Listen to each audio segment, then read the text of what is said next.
భారత్పై ట్రంప్ మరోసారి దురుసు వ్యాఖ్యలు చేశారు. భారత్పై తీవ్ర ఆరోపణ చేశారు. అమెరికా అధ్యక్షుడు భారత్ డ్రగ్స్ ఉత్పత్తి కేంద్రం అంటూ నోరు పారేసుకున్నారు. భారత్ సహా 23 దేశాలు డ్రగ్స్ను అక్రమంగా ఉత్పత్తి చేస్తున్నాయంటూ రవాణా స్థావరాలుగా వ్యవహరిస్తున్నాయంటూ ట్రంప్ తీవ్ర ఆరోపించారు. ఇక ఇది అమెరికన్స్ భద్రతకు ముప్పుగా మారిందంటూ ట్రంప్ వ్యాఖ్యానించారు. ప్రెసిడెన్షియల్ డిటర్మినేషన్ నివేదికలో ట్రంప్ ఈ ఆరోపణ చేశారు. రష్యాతో భారత్ స్నేహాన్ని జీర్ణించుకోలేకపోతున్నారు ట్రంప్. రష్యా నుంచి భారత ముడిచమురు కొనొద్దంటూ ట్రంప్ హుకుం జారీ చేసిన సంగతి తెలిసిందే. అయితే ట్రంప్ను ఏమాత్రం భారత్ పట్టించుకోలేదు. దీంతో అప్పటి నుంచి భారత్పై టారిఫ్ బాంబులు అలాగే నోటు దురుసు వ్యాఖ్యలు చేస్తున్నాడు. తాజాగా ట్రంప్ వ్యాఖ్యలపై ఇండియన్స్ మండిపడుతున్న పరిస్థితి. ఏకంగా భారతదేశం ఓ డ్రగ్స్ ఉత్పత్తి కేంద్రం అంటూ ట్రంప్ చేస్తున్న వ్యాఖ్యలతో ఒకసారిగా భారతీయులంతా కూడా విస్తుపోతున్న పరిస్థితి. భారత్ సహా 23 దేశాలు అక్రమంగా డ్రగ్స్ను ఉత్పత్తి చేస్తున్నాయంటూ రవాణా స్థావరాలుగా వ్యవహరిస్తున్నాయంటూ అమెరికా అధ్యక్షుడు ట్రంప్ ఆరోపించారు. చైనా, పాకిస్తాన్, ఆఫ్ఘనిస్తాన్లు ఈ జాబితాలో ఉన్నాయన్నారు. ఇవి అక్రమ డ్రగ్స్ను అందులో వాడే రసాయనాలను ఉత్పత్తి రవాణా చేస్తూ అమెరికా ప్రజల భద్రతకు ముప్పుగా పరిణమించాయని విమర్శించారు. అమెరికన్ కాంగ్రెస్కు సోమవారం సమర్పించిన ప్రెసిడెన్షియల్ డిటర్మినేషన్ రిపోర్ట్లో ట్రంప్ ఈ ఆరోపణ చేశారు. Bharat, Pakistan, China, Afghanistan, Bahamas, Belize, Bolivia, Burma, Colombia, Costa Rica, Dominican Republic, Ecuador, El Salvador, Guatemala, Haiti, Honduras, Jamaica, Laos, Mexico, Nicaragua, Panama, Peru, Venezuela దేశాలు ప్రధానంగా డ్రగ్స్ ఉత్పత్తి చేయడంతో పాటు రవాణా చేస్తున్నాయంటూ ట్రంప్ మండిపడ్డారు. మొత్తం మీద ఈ దేశాల జాబితాలో ఇప్పుడు ఏకంగా భారత్ను చేర్చడం వెనుక ట్రంప్ అక్కసు మరొకసారి బయటపడింది. ట్రంప్ పూర్తిగా భారత్పై ఎంత వ్యతిరేకతతో ఉన్నారో మనకు క్లియర్గా అర్థమవుతుంది. ఏకంగా భారత్పై ఇటీవలి కాలంలో విషం చిమ్ముతున్న ట్రంప్ ఈసారి ఏకంగా భారత్ ఒక డ్రగ్స్ ఉత్పత్తి కర్మాగారంగా ఆ నివేదికలో పేర్కొన్నారు. సంచలన నివేదికను ట్రంప్ అయితే అమెరికన్ కాంగ్రెస్కు సమర్పించారు. మాదక ద్రవ్యాల ఉత్పత్తి రవాణా చేస్తున్న దేశాల్లో భారతదేశం కూడా ఒకటంటూ ఆ జాబితాలో వెల్లడించారు. మొత్తం 23 దేశాల పేర్లను అధికారికంగా ప్రకటించారు. ఆ జాబితాలో భారత్, చైనా, పాకిస్తాన్లకు కూడా చోటు కల్పించాడు. జాబితాల్లో ఉండడం ప్రభుత్వ వైఫల్యం కాదంటూ మళ్ళీ వివరణ ఇచ్చే ప్రయత్నం చేశారు. కొన్ని దేశాలు డ్రగ్స్ నియంత్రణలో విఫలమయ్యాయంటూ వెల్లడించారు. సో ఆ రకంగా మాదక ద్రవ్యాల ఉత్పత్తి రవాణాకు ప్రధాన కేంద్రాలుగా ఉన్న దేశాల జాబితాను తాము విడుదల చేశామంటున్నారు డొనాల్డ్ ట్రంప్. సో అమెరికన్ కాంగ్రెస్కు సమర్పించారు ఈ అధికారిక నివేదిక. మొత్తం 23 దేశాల పేర్లున్నాయి. ఇందులో ఆందోళన కలిగించే విషయం ఏంటంటే ఈ జాబితాలో భారత్తో పాటు పొరుగు దేశాలైన చైనా, పాకిస్తాన్, ఆఫ్ఘనిస్తాన్, బర్మా కూడా ఉన్నాయి. తమ దేశంలోకి అక్రమంగా ప్రవేశిస్తున్న మాదక ద్రవ్యాల ముప్పును ఎదుర్కొనేందుకు కట్టుబడి ఉన్నామంటూ ట్రంప్ స్పష్టం చేస్తున్నారు. కానీ ఈ జాబితాలో ఉన్న ఇతర దేశాల్లో Mexico, Colombia, Venezuela, Bolivia, Ecuador, Peru, Panama, Costa Rica, Jamaica, Laos వంటి దేశాలు కూడా ఉన్నాయి. అయితే ఈ జాబితాలో ఒక దేశం పేరు ఉండడం అనేది ఆ దేశ ప్రభుత్వ వైఫల్యాన్ని సూచించదంటూ అమెరికా తన నివేదికలో చెప్తోంది. భౌగోళిక, వాణిజ్య, ఆర్థిక కారణాల వల్ల కొన్ని దేశాలు మాదక ద్రవ్యాల రవాణాకు అనుకూలంగా మారాయంటూ అందుకే వాటిని జాబితాలో చేర్చినట్టుగా చెప్తుంది. ఆయా ప్రభుత్వాలు డ్రగ్స్పై కఠిన చర్యలు తీసుకుంటున్నప్పటికీ ఈ పరిస్థితి ఉండొచ్చంటూ చెప్తోంది. అదే సమయంలో గత 12 నెలలుగా మాదక ద్రవ్యాల నియంత్రణ ఒప్పందాలను పాటించడంలో, చర్యలు తీసుకోవడంలో దారుణంగా విఫలమైన దేశాలుగా Afghanistan, Bolivia, Burma, Colombia, Venezuela పేర్లను ట్రంప్ ప్రత్యేకంగా ప్రస్తావించారు. ఇక భారత నార్కోటిక్స్ కంట్రోల్ బ్యూరో పనితీరును భారత్లోని అమెరికా రాయబార కార్యాలయం ప్రశ్నించడం ఇక్కడ గమనించదగ్గ విషయం. ఎందుకంటే ఓ అంతర్జాతీయ డ్రగ్స్ ముఠాను ఇక్కడ మన ఎన్సిబి నార్కోటిక్స్ కంట్రోల్ బ్యూరో ఛేదించిన నేపథ్యంలో అక్రమ మాదక ద్రవ్యాల నుంచి అమెరికన్లను రక్షించడంలో, వారి ప్రాణాలు కాపాడంలో సహాయం చేస్తున్నందుకు కూడా భారత ఎన్సిబికి థ్యాంక్స్ అంటూ అమెరికా ఎంబసీ చెప్తుంది. ఈ నేపథ్యంలో తాజా జాబితాలో భారత పేరు కూడా రావడం చర్చనీయాంశంగా మారింది. అంటే మొదటి నుంచి కూడా భారత్పై ఒక రకమైనటువంటి వైఖరి ట్రంప్ వెలగెత్తున్నాడు. ప్రధానంగా భారత్పై ఎప్పుడైతే మనం రష్యా నుంచి ఆయిల్ కొనుగోలు చేస్తున్నామనే అక్కస్తో మనపై టారిఫ్లు విధించడం అడ్డగోలుగా, దాంతోపాటు ఎక్కడ అవకాశం దొరికినా అక్కడ భారత్ని ఇరికించే ప్రయత్నం చేస్తున్నాడు. మంచి మిత్రదేశం అంటూనే వివాదాస్పద అలాగే అపఖ్యాతి పాలు చేసే జాబితాలో భారత్ను అమెరికా చేర్చింది. సో మాదక ద్రవ్యాల కట్టడిపై ఉక్కుపాదం మోపై భారత్ను ప్రధాన డ్రగ్స్ రవాణా ఉత్పత్తి దేశాల జాబితాలో ట్రంప్ చేర్చాడు. దీంతో అధ్యక్షుడి సంకల్ప పత్రం పేరుతో కాంగ్రెస్కి అయితే ఇది సమర్పించిన పరిస్థితి కనబడుతుంది.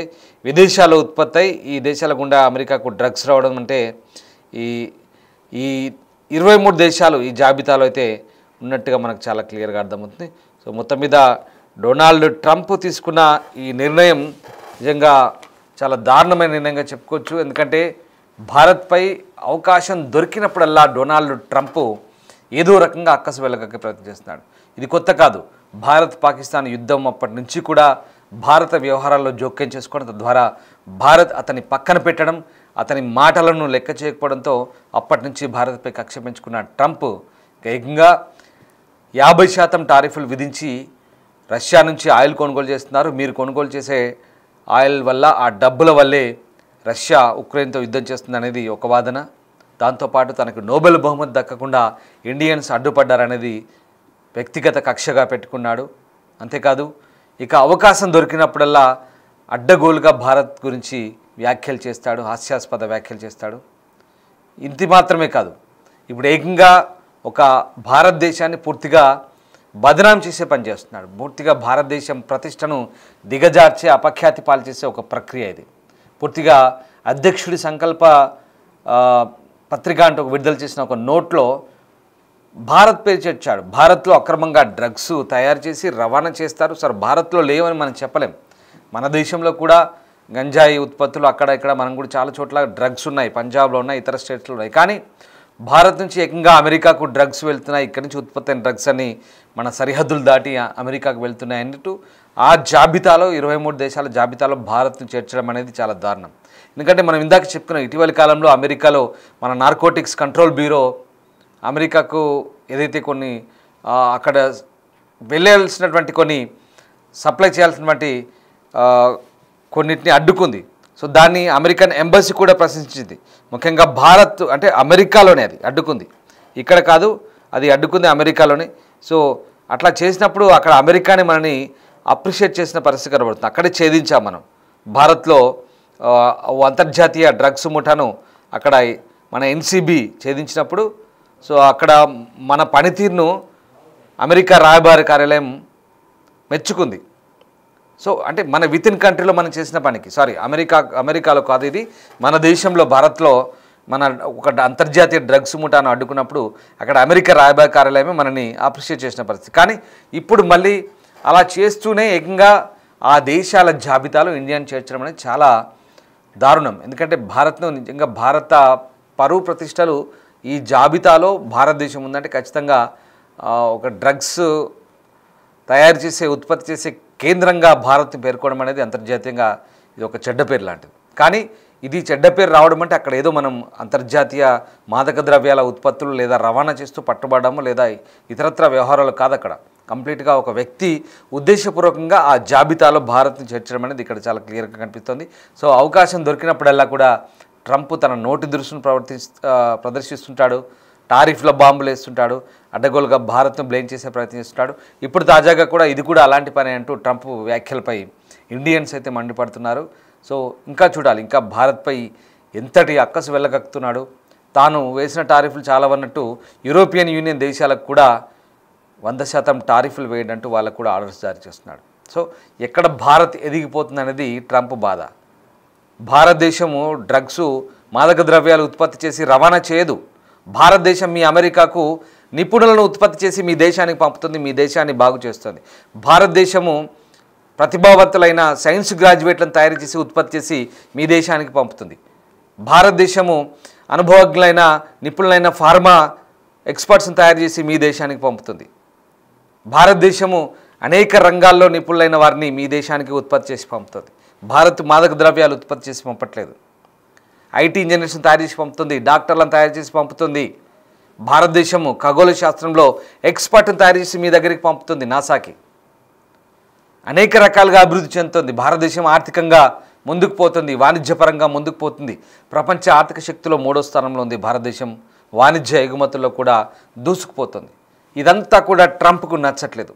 భారత్ను నొక్కి పెట్టాలి, భారత్ను ఎట్టి పరిస్థితిలో తన కింద తన అజమాయిషి చెలాంచాలని ట్రంప్కు మన మీద కోపం, అక్కసు. అందులో భాగంగానే భారత్ మాదక ద్రవ్యాల ఉత్పత్తి కేంద్రంగా చెప్తాడు.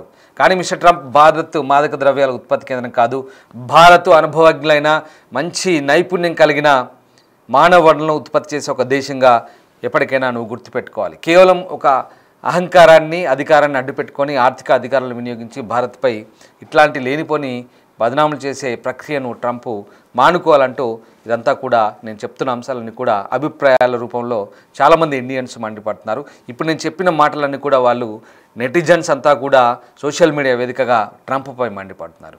ఇది భారత్పై ట్రంప్ చేస్తున్నటువంటి అప్రతిష్ట పాలు చేసే ప్రక్రియ.